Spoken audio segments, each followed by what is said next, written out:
और उन्होंने उस कुलदीप बिश्नोई को ये एहसास कराना शुरू किया कि जब हम इन गाड़ियों में चढ़ना चाहते थे ना रथ यात्रा में, तो भी तेरे वर्कर हमें नहीं चढ़ने देते थे, और अब आ जाए ऊंट पहाड़ के नीचे आ गया। बिल्कुल वो ऊंट पहाड़ के नीचे ये आया कि उसको पहले तो ये कहा गया भाई 45-45 पर हम नहीं करेंगे, अब हम 70-20 पर करेंगे। पहले 60-30 कहा गया, फिर 70-20 कहा गया, लास्ट में यहां तक भी हो गया कि 80 और 10, 10 सीटें देंगे आपको, लेनी है तो ले लो, नहीं लेनी तो टाल करो। वहां फिर कुलदीप बिश्नोई अड़ गए।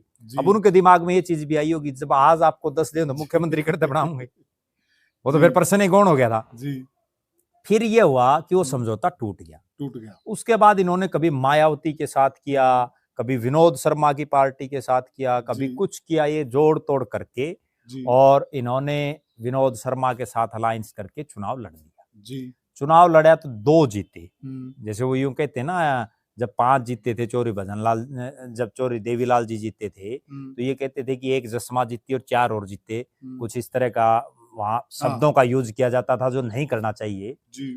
उसी तरह से फिर यूं कहना शुरू हो गया भाई 1 स्कूटी की सवारी आ गई, 2 जीते, और वो 2 भी सिर्फ इसलिए जीते कि 80 में रेणुका बिश्नोई को टिकट दी हस्का की, और वहां विनोद भाणा की खिलाफत थी। वो खिलाफत इसलिए थी कि वो 5 साल सीपीएस रहे थे हुड्डा साहब के समय में, और उस समय कई जमीनों के मेम का बाग कर और कई मामले उछले, तो इसलिए वो रेणुका जीत गई। और 80 में चूंकि उस समय तक जो पंजाबी वोट था ना, वो चौधरी भजनलाल के परिवार के साथ था, और 80 में पंजाबी वोट बड़े अच्छे खासे थे शहर में, तो वो रेणुका जीत गई और आदमपुर से जीत गए कुलदीप बिश्नोई। बाकी सौदा सब साफ, कोई नहीं जीता।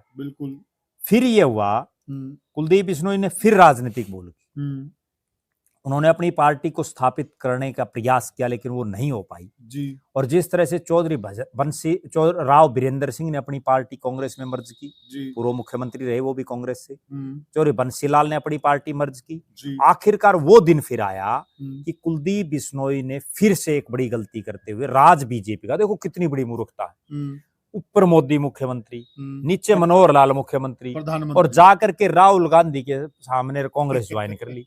और वो कांग्रेस ज्वाइन कर ली जिसमें वो ये कहते थे कि सोनिया गांधी की वजह से हमारा सब सिस्टम खराब हुआ। भूपेंद्र सिंह हुड्डा को तो दिन रात गाल बकते थे, राजनीतिक गालें, ठीक है, उसके बावजूद उनके घर पे हलवा खाया है।